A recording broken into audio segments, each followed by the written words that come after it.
maksiat. Jadi azab kubur tu ada. Setengah di kalangan Mu'tazilah dan Syiah dia tolak azab kubur. Sebab tadilah benda tu bercanggah dengan logik akal. Tetapi berdasarkan kepada beberapa ayat Al-Quran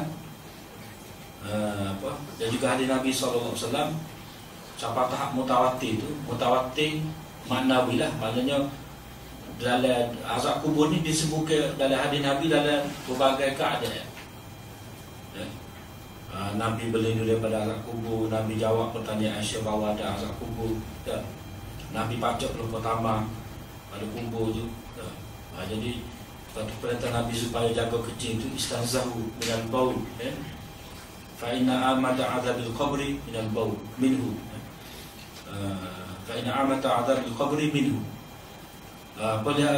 Bersihkanlah diri kamu itu daripada air kecil, kerana kebanyakan azab kubur itu daripadanya, berpunca daripadanya.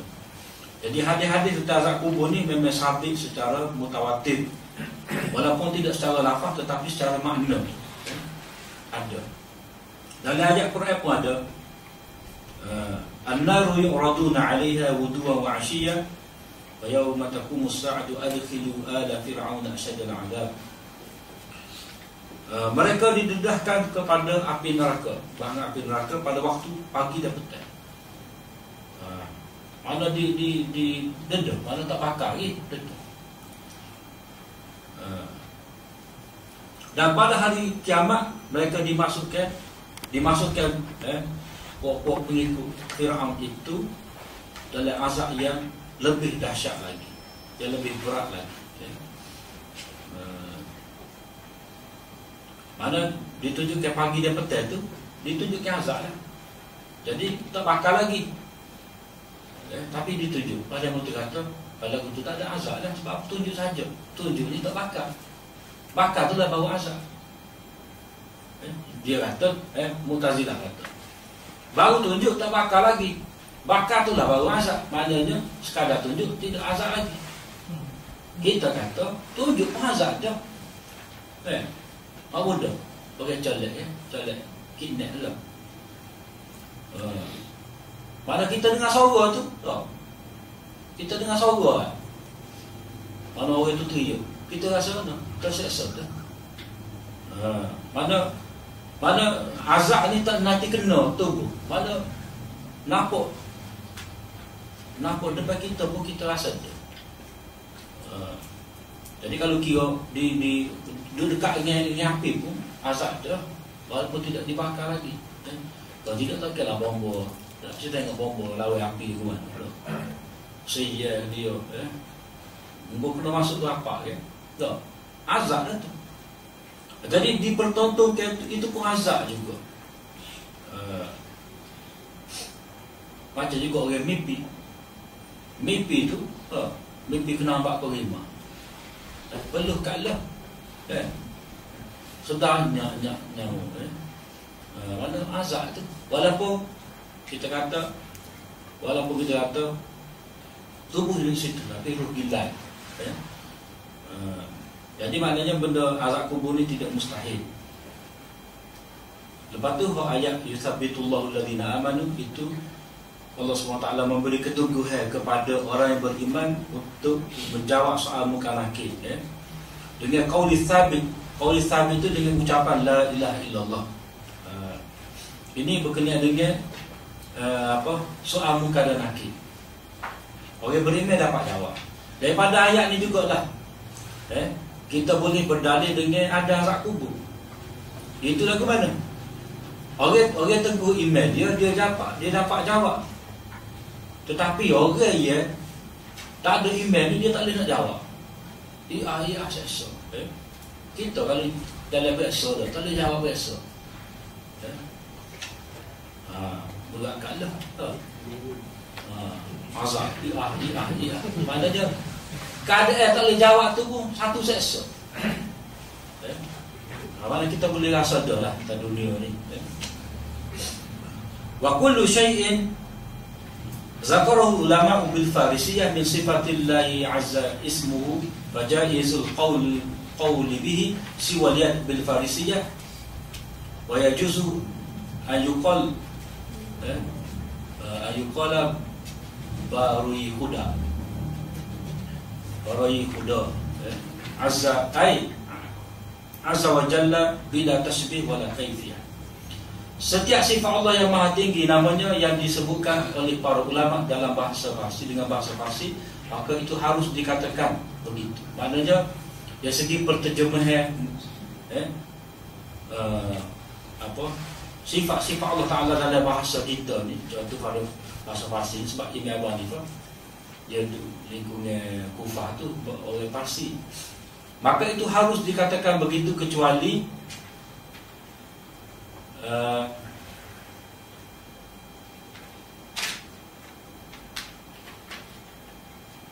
tanya dalam bahasa Farsi. Untuk berbiasa.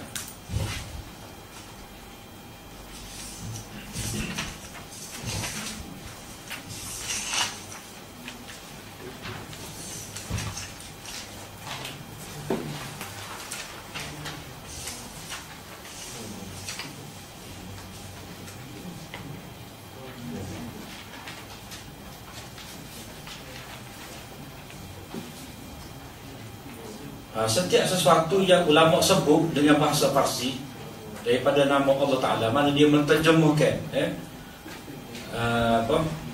sifat Allah Ta'ala dalam bahasa Farsi itu harus kita nak kata lagu tu, melainkan tanya dalam bahasa Farsi. Tanya dalam bahasa Farsi ni tak boleh sebut, tak boleh terjemah. Ini masalah dalam bahasa je lah. Maknanya masuk di sini setengah perkataan dalam bahasa Farsi itu tak boleh nak terjemah, setengah perkataan dalam bahasa Farsi itu tak boleh nak buat terjemah untuk sifat Allah daripada bahasa Arab. Sebab apa? Sebab perkataan Farsi itu khusus kepada makhluk, benda tu ada pada makhluk ya. Jadi tak boleh kita nak kata ada pada Allah Ta'ala. Fajaizul qawl bi siwaliyat bil farisiyah, kecuali tanya dalam bahasa Farsi itu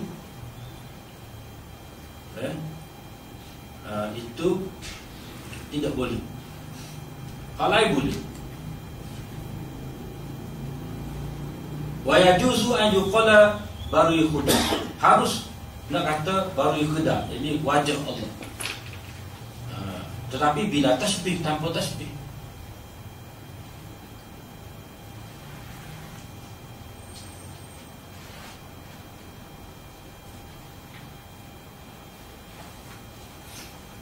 Jadi kena betul ke dalam terjemahan ada kena betul. Setiap sifat Allah yang maha tinggi namanya yang disebutkan oleh para ulama dengan bahasa Farsi, maka itu harus dikatakan begitu, kecuali kena betul tu ya bahasa Farsi itu tak boleh. Dan harus dikatakan baroi huda, situ baru duduk situ.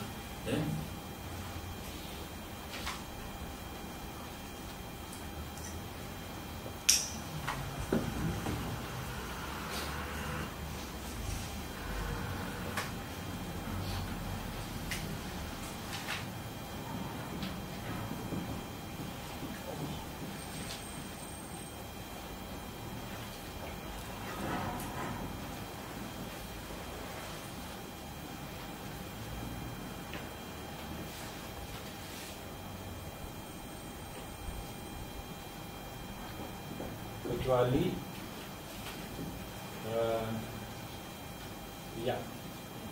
ya ni dalam bahasa Farsi itu das, berarti dia anak.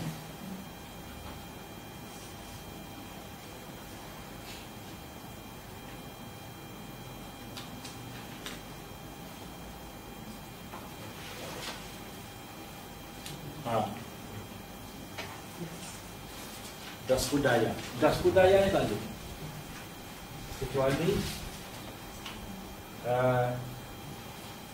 Kecuali panggil dalam bahasa Farsi.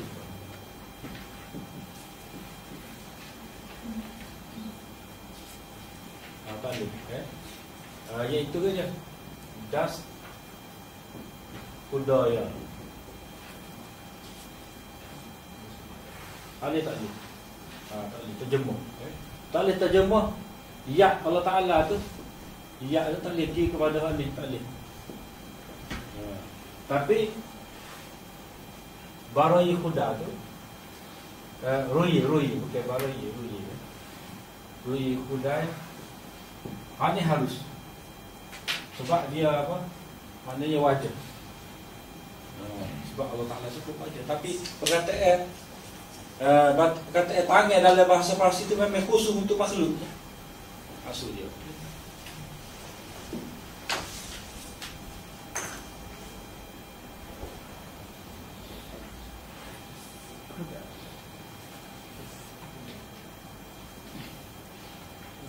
Dan harus dikatakan Ruhi Khuda, yang ini wajah Allah tanpa menyerupai dengan makhluk. Tapi dengan syarat itu juga lah, tanpa menyerupakan Allah Ta'ala dengan makhluk dan tanpa kaifiat yang diketahui. Walaysa qurbullahi ta'ala wala bu'duhu min tariqi tulil masafah wa qasriha, walakin ala ma'na al-karamah wal hawan wal muti' qaribu minhu bila kaif wal 'asi ba'idu minhu bila kaif wal qurbu wal bu'du wal iqbalu yaqamu 'ala al-munaji wa kadzalika jawabu fil jannah wal wuqufu baina yadayhi bila kaifiyah. Dia kata dekat dan jauh dari Allah Ta'ala, bukan secara jauh dan dekatnya jarak. Mana dekat Allah Ta'ala kita dengan kita tu bukan dari segi jarak. Sebab kalau kata jarak maknanya ada makan, ada tempat.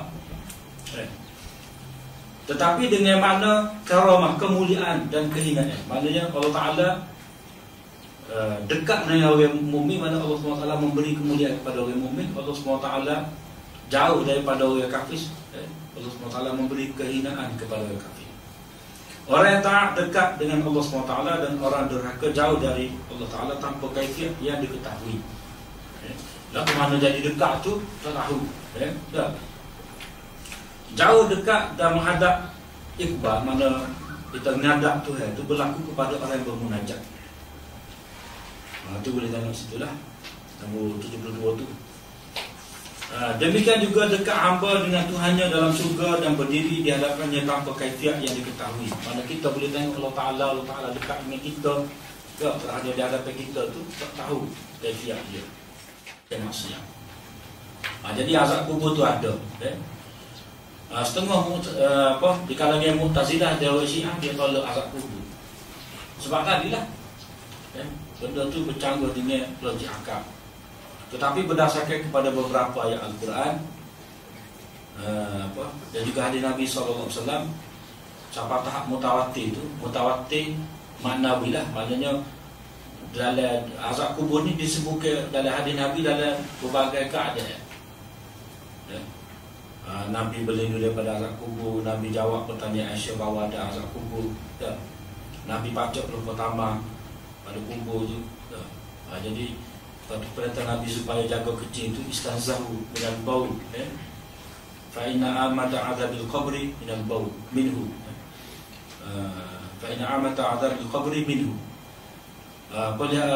Bersihkanlah diri kamu itu daripada air kecil, kerana kebanyakan azab kubur itu daripadanya, berpunca daripadanya.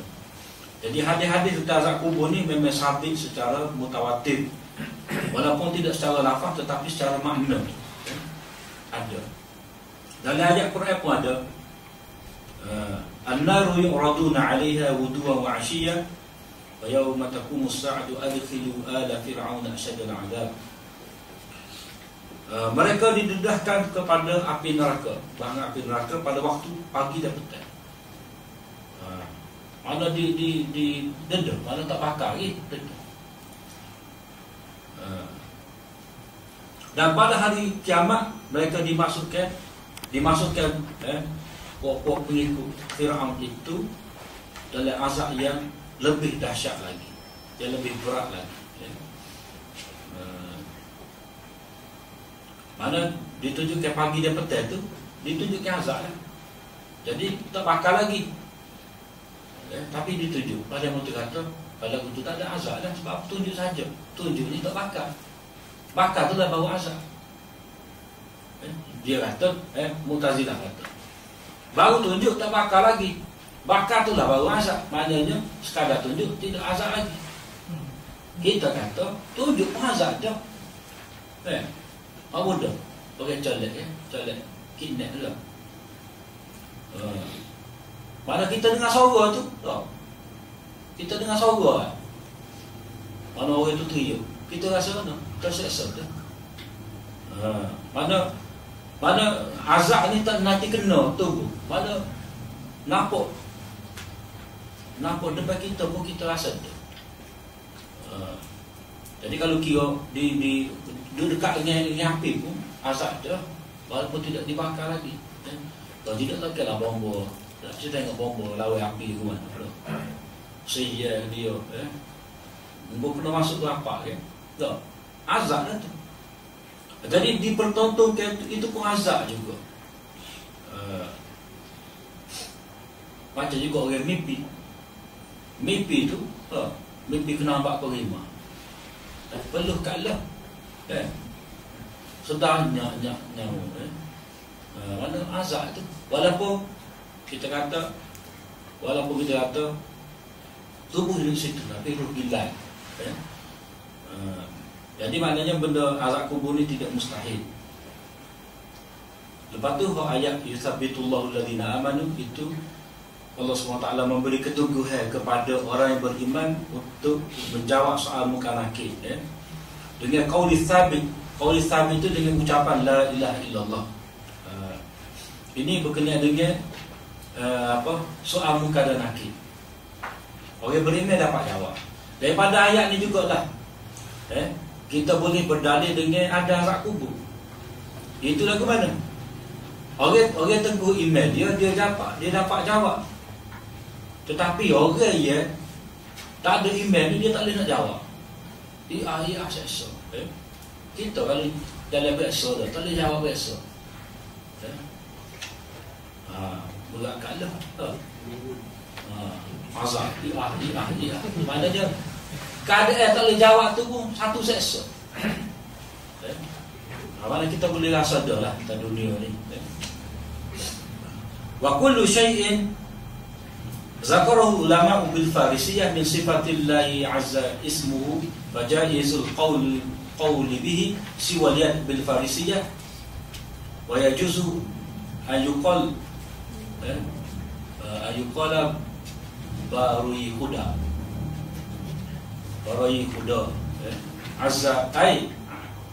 azza wa jalla bila tasbih wala kaifiyah. Setiap sifat Allah yang maha tinggi namanya yang disebutkan oleh para ulama dalam bahasa Farsi dengan bahasa Farsi, maka itu harus dikatakan begitu. Maknanya dari segi perterjemahan sifat-sifat Allah Ta'ala dalam bahasa kita ni, contoh pada bahasa Farsi sebab Imam Abu Hanifah dia lingkungan Kufah tu oleh Farsi, maka itu harus dikatakan begitu kecuali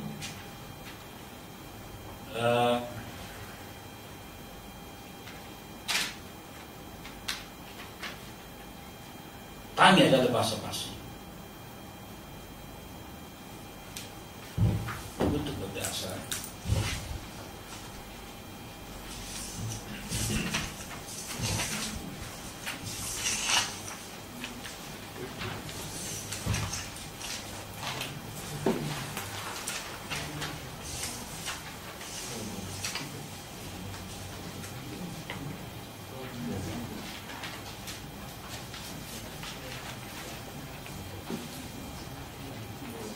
Setiap sesuatu yang ulama sebut dengan bahasa Farsi daripada nama Allah Ta'ala, mana dia menterjemahkan sifat Allah Ta'ala dalam bahasa Farsi itu harus kita nak kata lagu tu melainkan tanya dalam bahasa Farsi. Tanya dalam bahasa Farsi ni just tak boleh sebut, tak boleh terjemah. Ini masalah dalam bahasa dia lah. Maknanya masuk di sini setengah perkataan dalam bahasa Farsi itu tak boleh nak terjemah setengah perkataan dalam bahasa Farsi itu tak boleh nak buat terjemah untuk sifat Allah daripada bahasa Arab itu. Sebab apa? Sebab perkataan Farsi itu khusus kepada makhluk. Benda tu ada pada makhluk dia. Jadi tak boleh kita nak kata ada pada Allah Ta'ala. Fajaizul qawlu bihi siwal yad bil farisiyah, kecuali tangan dalam bahasa Parsi itu itu tidak boleh. Halai boleh. Wa yajuzu an yuqala baru yukhda, harus nak kata baru yukhda, ini wajib Allah. Tetapi bila tasbih, tanpa tasbih.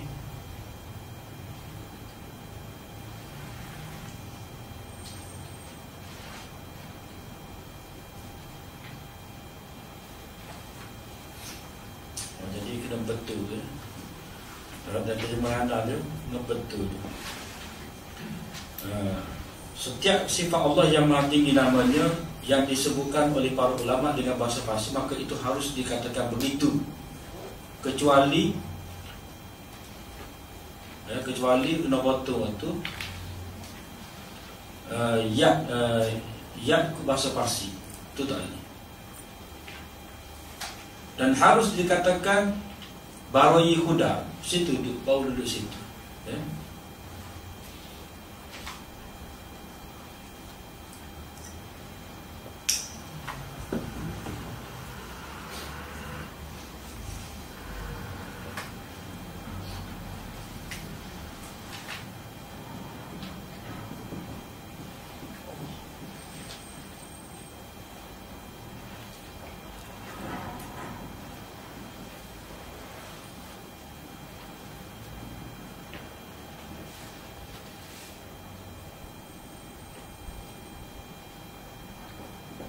Kecuali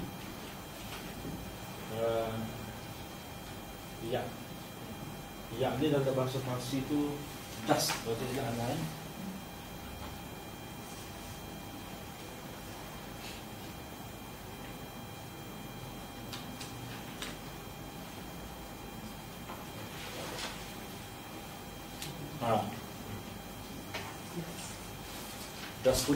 Das budaya ni tak ada. Kecuali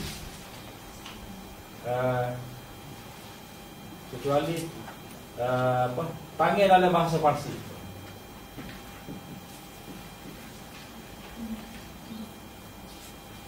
Apa ni? Iaitu saja. Das budaya. Ada tak ni? Tak boleh terjemah. Tak boleh terjemah. Ya Allah Ta'ala tu, ya tu tak boleh pergi kepada hal ni, tak boleh. Tapi baroi khuda tu, rui bukan baroi, rui khuda, ini harus. Sebab dia apa? Maknanya wajib. Sebab Allah Ta'ala cukup wajib. Tapi perkataan tangan dalam bahasa Parsi itu memang khusus untuk makhluk. Masuk dia.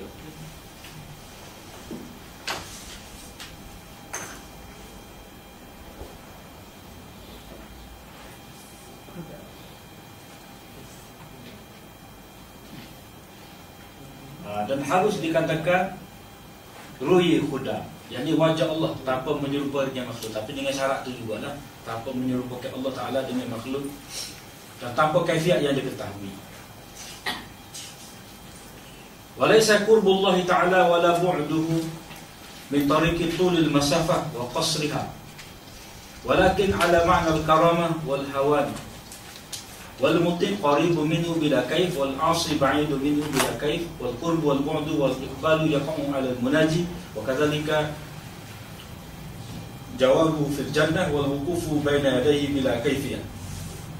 Dia kata dekat dan jauh dari Allah Ta'ala, bukan secara jauh dan dekatnya jarak. Mana dekat Allah Ta'ala kita dengan kita tu bukan dari segi jarak. Sebab kalau kata jarak, maknanya ada makan, ada tempat. Tetapi dengan makna karamah, kemuliaan dan kehinaan, maknanya Allah Ta'ala dekat dengan orang mukmin, mana Allah SWT memberi kemuliaan kepada orang mukmin. Allah SWT jauh daripada orang kafir. Allah SWT memberi kehinaan kepada orang kafir. Orang yang taat dekat dengan Allah SWT, dan orang derhaka jauh dari Allah Ta'ala tanpa kaifiat yang diketahui. Lah mana jadi dekat tu tak tahu. Tak. Jauh dekat dan menghadap iqbal, mana kita menghadap Tuhan tu berlaku kepada orang yang bermunajat. Tu boleh tengok situlah nombor 72 tu. Demikian juga dekat hamba dengan Tuhannya dalam surga dan berdiri di hadapannya tanpa kaifiat yang diketahui. Mana kita boleh tengok Allah Ta'ala dekat dengan kita, tak ada di hadapan kita tu tak tahu kaifiat dia.